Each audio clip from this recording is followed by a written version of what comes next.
Bom dia, boa tarde, boa noite, galera. Sejam bem-vindos.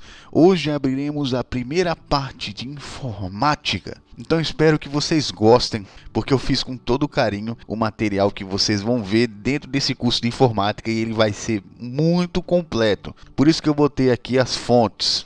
Nós iremos, do decorrer dessa aventura dentro da informática, nós iremos usar Hardware na Prática, Hardware Total, Introdução à Informática, esse daí é um livro espanhol, que é bom, e Ciência da Computação. Sim, você vai aprender muito sobre Ciência da Computação nesse curso, porque eu vou introduzir muitos conceitos desse livro aqui da Ciência da Computação, certo? Ou seja, não é apenas informática, vai ser informática com Ciência da Computação e Tecnologia.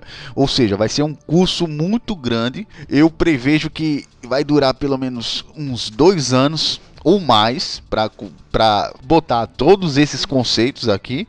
Isso é porque só tem um dia só. Se fosse mais, obviamente que seria mais rápido, mas como a gente vai fazer uma vez por semana esses encontros, então vai ficar desse jeito. Vai demorar pelo menos uns 2 anos ou mais para a gente terminar todos esses conceitos, mas você vai aprender todos esses conceitos, certo? Principalmente da ciência da computação. Então, sem mais delongas, vamos começar. O que podemos entender sobre o que é hardware? Essa é a primeira coisa dentro da informática. Você saber a diferença do hardware e do software. Essa é a primeira coisa que você precisa saber. A diferença do hardware e do software. Tá certo? Então vamos lá. Hardware é a parte que você bate. Essa é a primeira coisa que você precisa saber. Aquilo que você consegue bater, aí você sabe que aquilo é o hardware.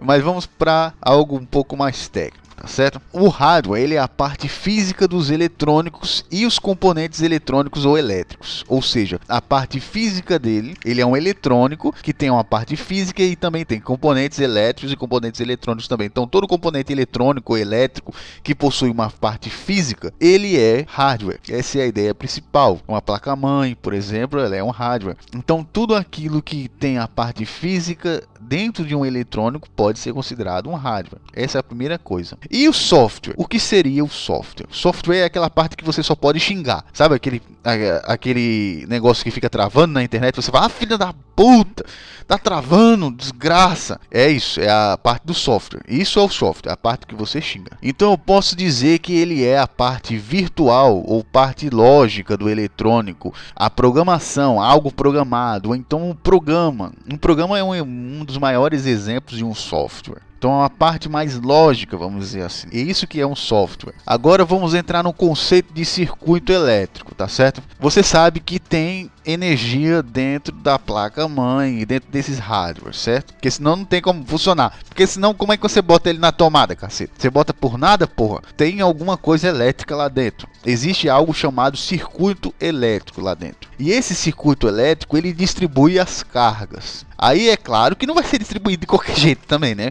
Aí existe controles, filtragens, porque ele precisa filtrar a energia, ele precisa ter o controle e a divisão correta dessa energia. Tá certo?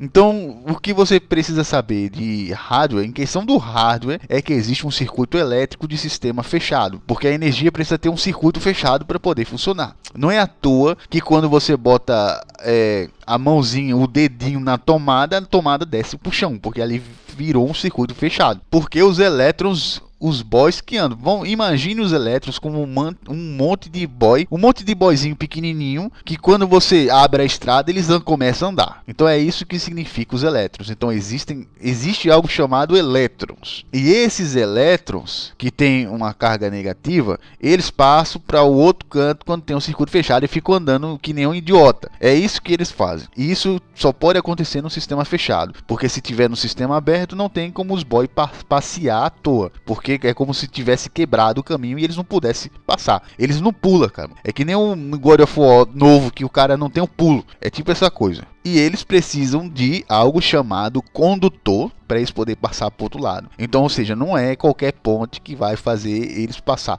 Precisa ter algo que seja condutor, um bom condutor. de preferência. Porque se tiver um terreno acidentado, aí fudeu. Então espero que vocês tenham entendido aqui. Existe um circuito elétrico dentro desse hardware, que isso vai ser importante para no futuro a gente entender certos tipos de coisa. E existe uma distribuição de cargas lá dentro. Vamos falar sobre o circuito lógico agora. O circuito lógico é a parte que pensa no negócio. As máquinas pensam, velho. Um computador pensa? De certa forma ele pensa, vamos dizer assim. Vamos aprofundar. Tipo, o negócio do computador é sim ou não. É isso que ele pensa. Ele é bem objetivo. Por isso que eu gosto de PC e coisa eletrônica, porque ele é bem objetivo. Ele é o vai ou racha. É isso que é um circuito lógico. Ou ele é sim ou não. Se é sim é uma coisa, se for não, é outra coisa. Isso a gente vai aprender quando a gente entrar dentro da ciência da computação na parte de bytes, etc.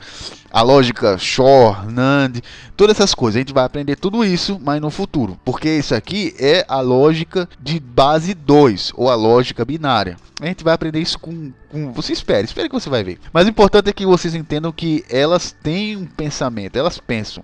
Não é só que o pensamento é sim ou não. Se for sim, executa certa coisa. Se for não, executa outra coisa. E é assim que funciona a lógica básica do PC. Sim ou não, que seria 0 e 1. Então aqui a gente viu circuito elétrico e circuito lógico. Agora a gente vai ver um pouquinho sobre arquitetura base. Aqui eu trouxe para vocês algumas arquiteturas para você ver que são parecidas. Algumas são parecidas e outras são completamente diferentes. Por isso que eu trouxe esse exemplo aqui de máquina de lavar e um som estéreo. Eles têm coisas que são parecidas, mas diferentes. Você vai sentir tipo parecido no PC, o notebook e o celular, mas a máquina de lavar você vai ver que é completamente diferente e o som também, mano.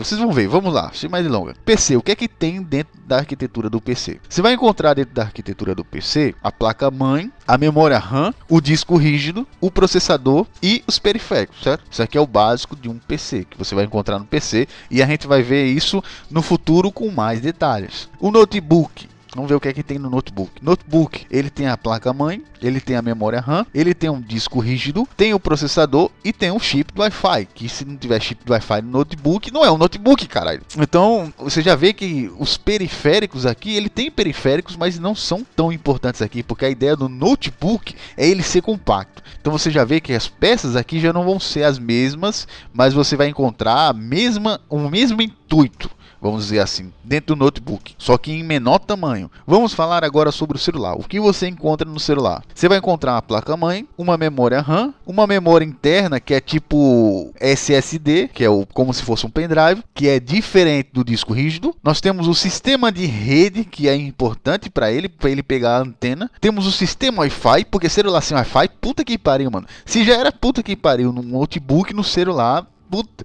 Mano, se não tiver Wi-Fi no celular, é foda, mano. Porque eu sei que é o celular. E sistema de áudio interno e externo. Sistema de áudio interno e externo aqui é importante para quê? Para você falar e receber as mensagens. Ou então para conversar com os outros. Para que serve o celular? Para não conversar. Então vocês veem aqui que mudou. Tem certas coisas que continuaram, mas tem certas coisas que mudaram. Como por exemplo, pode ver que tanto no celular, quanto no notebook, quanto no PC, existe memória RAM e placa-mãe. Vocês vão entender o porquê que placa-mãe é tão necessário. E a memória RAM também. Mas o disco rígido, ele pode mudar a tecnologia. Hoje em dia tem SSD. Agora a gente vai para a máquina de lavar. A máquina de lavar é dividida na parte lógica e na parte mecânica. A parte mecânica a gente não vai falar aqui porque não interessa pra gente. Vamos falar sobre a parte lógica. Então, olha só como a máquina de lavar ela é mais simples porque ela trabalha poucas coisas. Ela só tem praticamente 5 funções. No todo são 5 funções. Molho curto, molho leve, centrifugar, lavar. Então ela tem 5 tarefas. Por isso que é tão simples aqui. Não precisa nem de um processador, mano. Precisa só de uma memória ROM, que vai tratar e fazer as execuções. Agora no computador tem memória ROM, mas só serve para BIOS, que é algo para depois entrar o processador e fazer a zoeira toda acontecer, porque aqui lida com várias informações. Então aqui vocês podem ver que a máquina de lavar só tem porra de uma memória ROM, porque só precisa dessa porra mesmo, pô. E uma memória básica, que às vezes é uma porra de uma memória flash também, que só precisa guardar porra poucas informações. E geralmente a memória ROM é para o sistema e a memória básica é para você poder controlar as coisas lá dentro dela. Aí tem o trafo, que é como se fosse a fonte, os MOSFETs que controlam dentro da placa lógica lá, a regulação que eu falei, se lembra no circuito elétrico, regulações ela geralmente é feita pelos MOSFETs. E tem as resistências e reguladores, que geralmente são os capacitores que mandam a energia certa, tal, etc. Então aqui a gente vê que eu falei mais um pouquinho da parte da eletrônica dentro dessa placa lógica, para vocês sentirem a diferença. É claro que existem MOSFETs, resistências e reguladores nas outras placas. Mas aqui eu quis saltar essa parte da placa lógica para vocês verem que elas têm as mesmas coisas de um componente eletrônico, mas são mais simples. Vamos falar do som. O som, a gente tem a placa lógica, o pré-amp, o amp, a fonte, o trafo ou então o coloidal. Então geralmente tem isso para se fazer um som. Precisa fazer o sistema de pré-amp, precisa fazer o amp, que é um amplificador. Aí tem que ter uma fonte coloidal de preferência ou trafo mesmo. Aí vamos para a lógica agora. A lógica dele é feita da memória flash e o ROM mesmo, essa porra. É muito simples. E tem todas aquelas bagulho que eu falei. Resistência, regulador, MOSFET, tudo lá dentro para regular a voltagem. Porque a placa lógica, geralmente, ela funciona com a energia contínua. Ela já não é tão energia alternada, porque se for energia alternada de eletrônico vai foder tudo, vai queimar tudo. Então essa é a ideia principal. Depois a gente vai falar sobre energias, esse tipo de coisa. Mas aqui já deu para perceber que eles têm alguma coisa parecida, mas não tem. Outro detalhe que eu esqueci de botar aqui. O som tem uma placa-mãe e a placa de lavar também tem a placa-mãe, que é chamada de placa lógica, tá certo? A placa lógica é o equivalente da placa-mãe. Então em todos esses cinco casos aqui, existe placa-mãe. Para você entender a importância da placa-mãe. Para todo eletrônico tem que existir a porra de uma placa-mãe. Então espero que vocês tenham gostado da aula de hoje. Ela foi bem simples. E na próxima a gente vai começar com a história dos computadores, etc. Vão ser aulas... Tipo, eu pretendo fazer a história dos computadores, a história dos processadores, a história da internet, a história da memória, a história do disco rígido. Eu quero fazer algo bem completo. Então espero vocês na próxima aula e até a próxima, galera.